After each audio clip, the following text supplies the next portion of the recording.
என்னென்றால் யாழ்ப்பாணத்தில் அண்மையில பார்த்திருப்பீர்கள், யாழ்ப்பாண மருத்துவமனையில 200 தாதிகள் நியமிக்கப்பட்டிருக்கிறார்கள். அவர்கள் பெரும்பாலும் தென்பகுதியில் இருந்து வந்த சிங்கள தாதிகள். இவர்கள் இந்த உண்மையிலேயே யாழ்ப்பாண மருத்துவமனையில் யாழ்ப்பாணத்துல தாதிகள் இல்லை. இதே போன்று பல்வேறு துறை சார்ந்த நிபுணர்கள் தமிழ் மக்கள் மத்தியில இல்லாத நிலைமை ஒன்று அல்லது பற்றாக்குறையான நிலைமை ஒன்று காணப்படுது. அதே போல வடக்கில் இருந்து வன்னி மாவட்டங்களுக்கு ஆசிரியர்கள் வர தயங்குகிறார். தெற்கில இருந்து சிங்கள தாதிகள் யாழ்ப்பாணம் போய் பணியாற்றுகின்றார்கள். ஆனா யாழ்ப்பாணத்தில் இருக்கின்ற தமிழ் உத்தியோகத்தர்கள் வன்னி பகுதிக்கு வந்து அல்லது கிராமப்புறங்களுக்கு சென்று பணியாற்றுவதில் பாரிய சிக்கல்கள் இருக்குது. அப்ப இந்த விஷயங்கள் எல்லாம் எவ்வளவு தூரம் நம்முடைய சமூக முன்னேற்றத்தை தடுக்குது? இல்ல இதுல வந்து இப்ப இதுல தாதியர் தனித்தனியா தான் சொல்லலாம். தாதியர் விடயத்துல யாழ்ப்பாண போதனா வைத்தியசாலை பக்கத்தில் மிகப்பெரிய ஒரு தாதியர் பயிற்சி கல்லூரி ஒன்று இருக்கிறது. அங்கே ஒவ்வொரு வருஷமும் நான் நினைக்கிறேன் கிட்டத்தட்ட 100 பேர்களை உள்வாங்குகிறார்கள். அவர்கள் உள்வாங்கப்படும் போதே அவர்களுக்கான சம்பளமும் வழங்கப்படுது. ஆனால் துரதிர்ஷ்டம் என்னவென்றால் அது யாழ்ப்பாணத்தில் இருக்குது, மட்டக்களப்பில் இருக்குது, மட்டக்களப்பு டீச்சிங் ஹாஸ்பிட்டல் பக்கத்திலும் இருக்குது.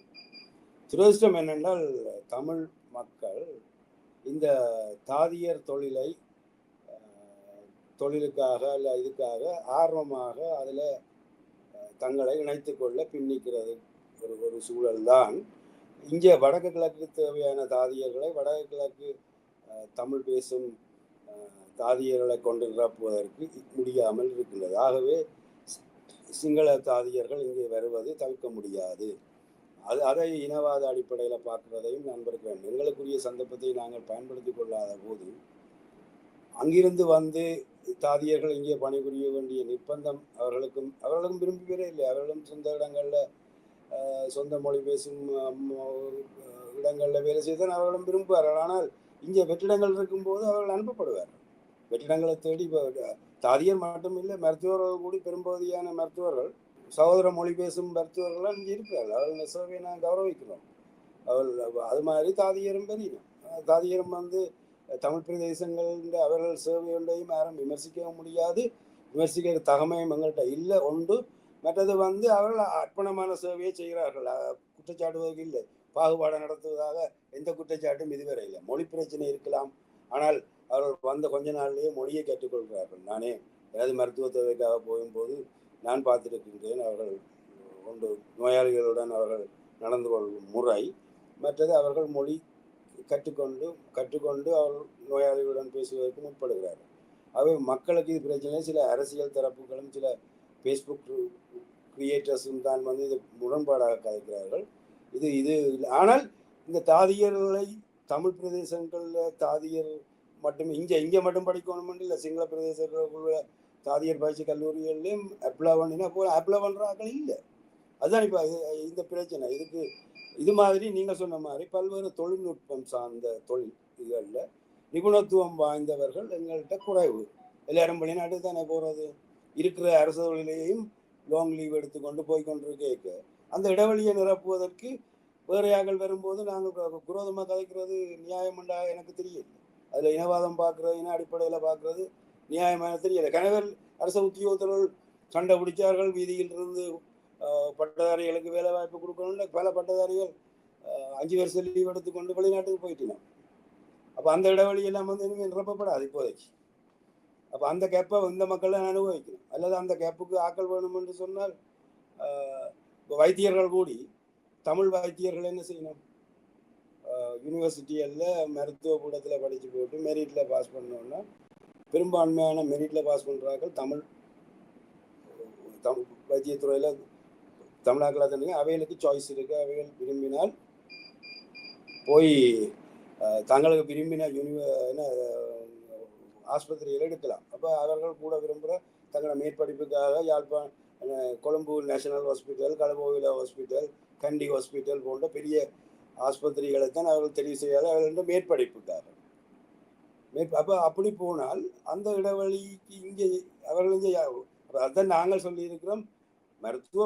எந்த பகுதியில் இருந்து அவர்கள் மருத்துவ கூடத்துக்கு போச்சுனோமோ அந்த இடங்களில் குறைஞ்சபட்சம் 3-5 வருஷமாக சேவை செய்துட்டு பிறகு அவர்கள் தங்களுக்கு மேல் படிப்புக்காக பெரிய கொழம்பு நேஷனல் ஹாஸ்பிட்டல் போன்ற இடங்களுக்கு போகலாம். ஆனால் அப்படி இல்லை. போகணும்னா இப்போ இந்த இடத்தை நிரப்ப வாரதார் சிங்கள மொழி பேசும் மருத்துவர்கள்.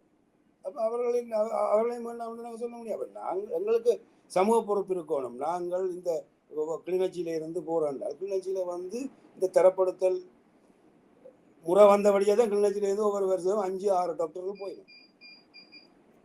பின்தங்கிய மாவட்டம் என்ற அடிப்படையில் மெடிசின் அட்மிஷன் வந்து 5-6 பேருக்கு கிடைக்குது. கிளிநொச்சி மெரிட்லேயும் கிடைக்குது. அது என்ன மெடிசன் எல்லாம் கிடைச்சால் அவர்கள் போனால் அவர்கள் கூடி இன்றைக்கு திரும்பி இந்த கஷ்டப்பட்ட மக்கள் வாழ்கிற கஷ்டப்பட்ட கிராம மக்கள் வாழ்கிற ஆஸ்பத்திரிகளில் டாக்டர் பிரச்சனை இருக்கு. அவர்கள் வந்து ஒரு 5 வருஷம் சேவை செய்யணும் இல்லை.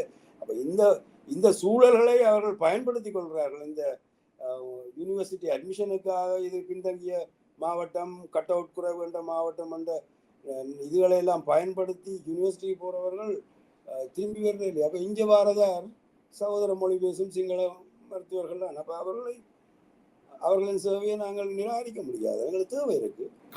கால ஓட்டத்தில் அந்த அவர்கள் தங்குறதுக்கான குடியிருப்புகள் வர வேண்டும். கால ஓட்டத்தில் அவர்கள் வழிபாட்டுக்கான புத்தக விகாரங்கள் வர வேண்டும் தானே. நாங்கள் எப்படி போய் வெள்ளவத்தையிலையும் கொழும்பின் ஏனைய பகுதிகளிலையும் கோயில் கட்டினமோ, தொழில் செய்வதற்காக போனமோ, கோயில் கட்டினமோ, குடியிருப்பாக மாற்றினமோ, அந்த நிலைமைகள் இங்க வரும் தானே. இல்லை, இப்போ நான் இந்த மருத்துவர்களோட எல்லாம் பேசுங்க. அவைகள் வந்து இங்கே நிரந்தரமாக இருக்கணும்ன்றதுக்காக இங்கே வரையில் அவைகளுக்கு கண்டிப்பாக நீங்கள் 2 வருஷம் இப்படியான நான் கேட்கிறேன். இந்த தமிழ் தரப்பினுடைய ஒரு வாதம் ஒன்று இருக்குத்தானே இதுக்கு எல்லாம் எதிரானது. இது வாதத்துக்கு பக்கத்தில் ஒரு நியாயம் இருக்கிறது.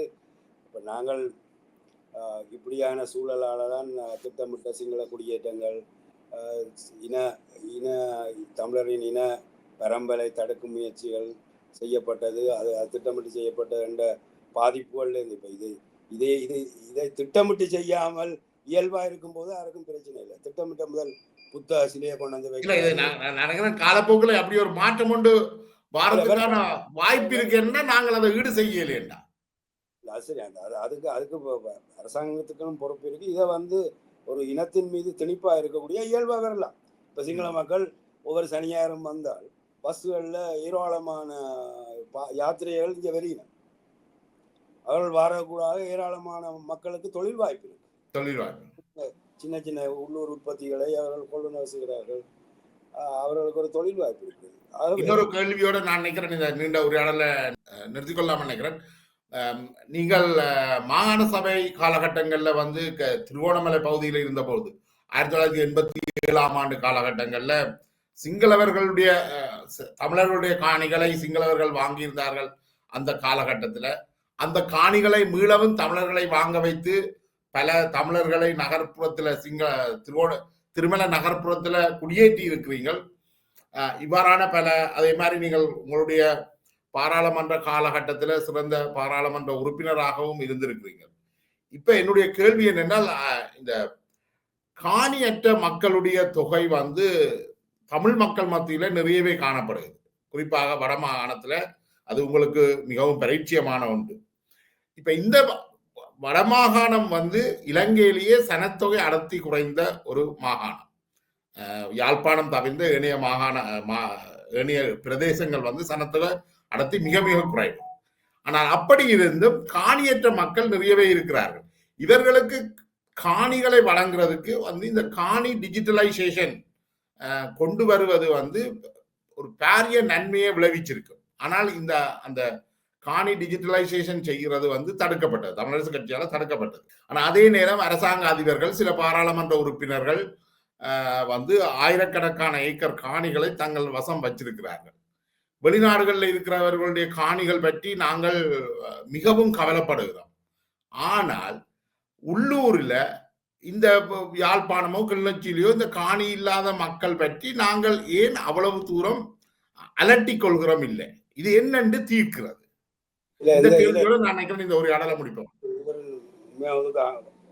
முழுமையாக பதில் சொல்லணும்னா நீண்ட நேரம் சுருக்கமாக சொல்றேன். இந்த டிஜிட்டலைசேஷன்ன்றது வேற. இந்த காணி அற்றவர்கள் இந்த பிரதேசங்கள்ல யாழ்ப்பாணத்துல கூட காணியேற்றவர்கள். இரண்டாவது யாழ்ப்பாணம் ஒரு முந்தி ஒவ்வொருத்தருக்கும் 2 பிறப்பு 3 பிறப்பு காணி இருந்தவர்கள்லாம் இப்போ ஒரு முக்கா பிறப்பு காப்பிறப்பு அறப்பிறப்புக்குள்ள குவிக்கப்பட்டுட்டார்கள். அவர்கள் ஏன்னா அந்த காலத்துக்கு பிள்ளைகள் அடுத்தடுத்த தலைமுறைகள் வரும்போது அவர்களுக்கு காணி இல்லை. அவர்கள் அப்போ காணியை தேடி பன்னி பெருநில பிறப்புக்கு தான் வந்தே ஆகணும். யாழ்குடா நாட்டுக்குள்ளே இனிமேல் காணி பங்குக்கு சாத்தியமே இல்லை.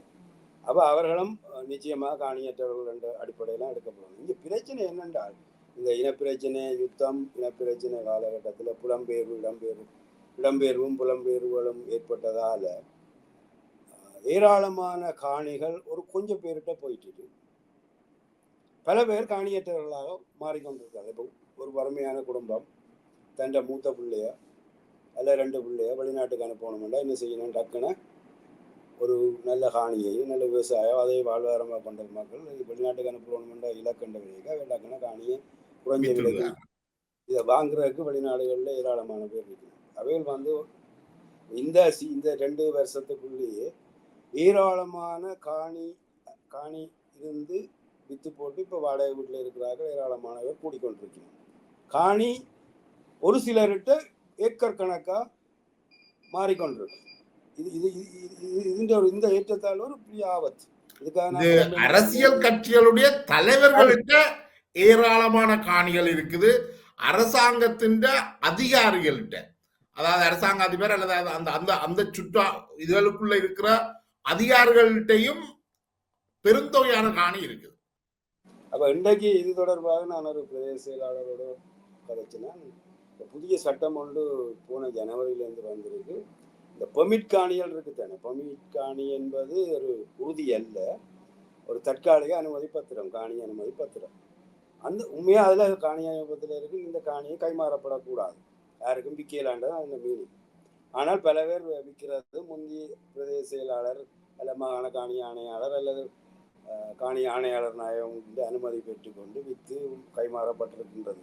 இப்போ அது கடுமையாக வந்துட்டு அந்த பெர்மிட் ஹோல்டர் ஒரு காணியை இன்னொருவருக்கு மாற்று என்றால் வாங்குறவர் அதை அரசாங்கத்துக்கு காசு கட்டி லீஸுக்கு தான் வேண்டலாம்.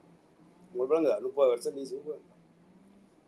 அப்போ இந்த சட்டம் சில நேரங்களில் இந்த காணியை விற்கிறவரும் வாங்குறவரும் குறையும்.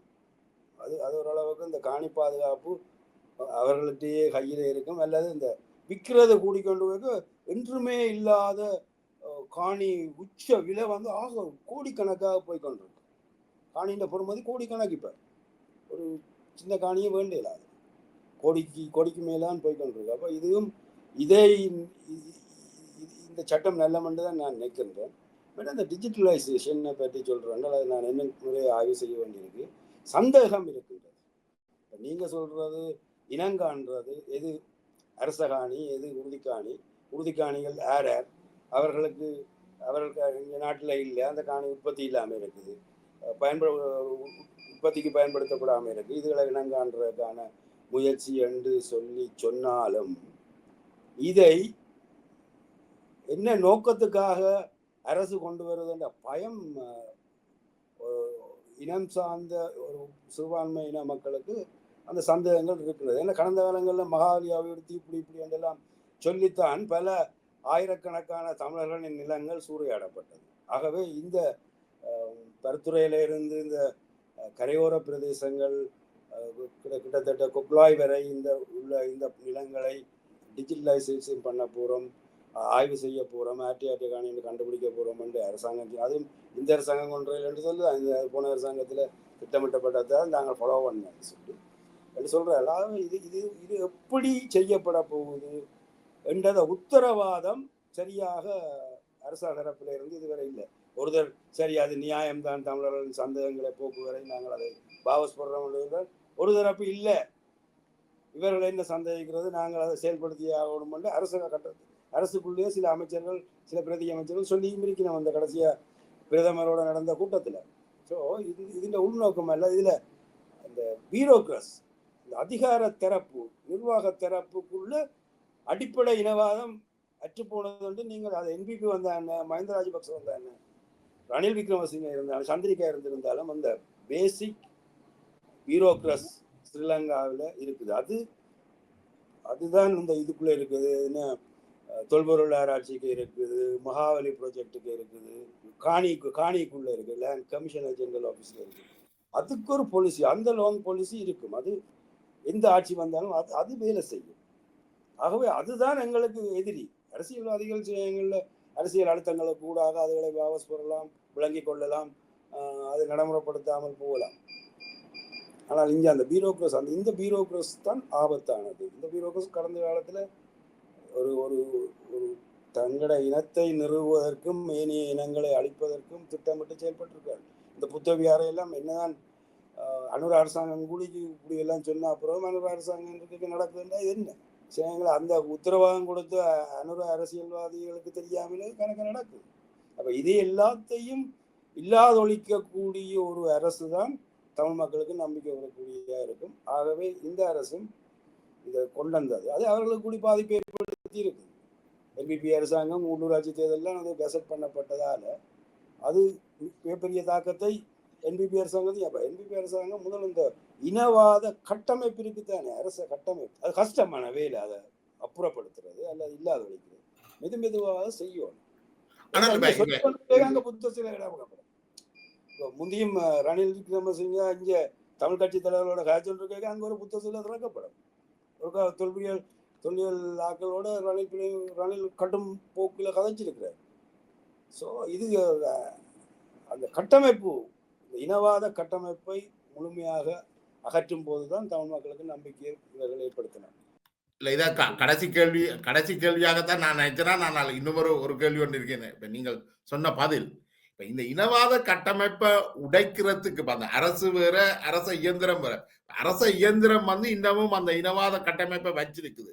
நீங்கள் சொன்ன மாதிரி இந்த வனவிலங்கு இலாக்கா, இந்த அகழ்வாராய்ச்சி திணைக்களங்கள் அதுக்குள்ள அந்த இனவாத தன்மையை நாங்கள் பார்க்கிறோம். இதை உடைக்க கூடாதுன்ற அடிப்படையில தான் தமிழ் தரப்பில இருந்தும் ஒரு இனவாதம் எழுப்பப்படுகிறது.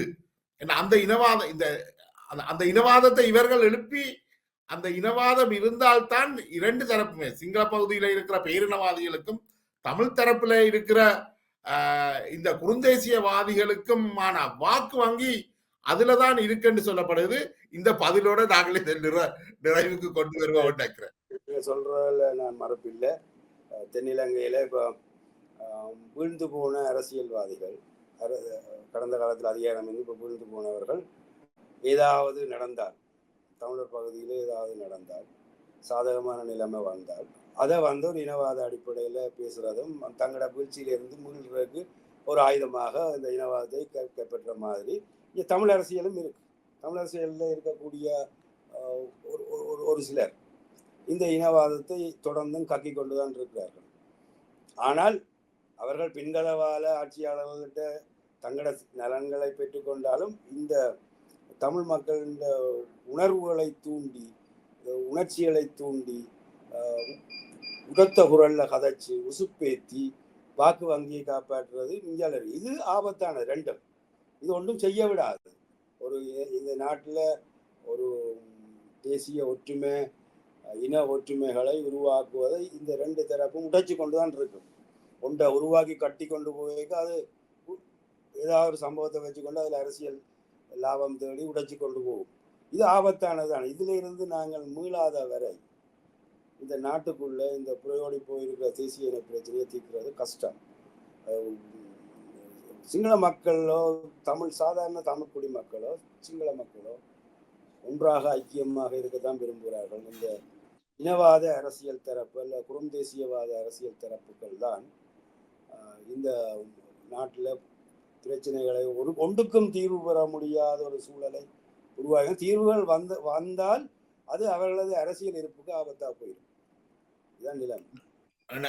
அந்த புள்ளியோட நான் நினைக்கிறேன் இந்த நீண்ட உரையாடலை நாங்கள் நிறைவு கொண்டு வரலாம்.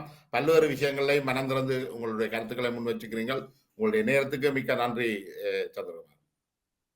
நன்றி ஜெயபாலன் அவர்களே.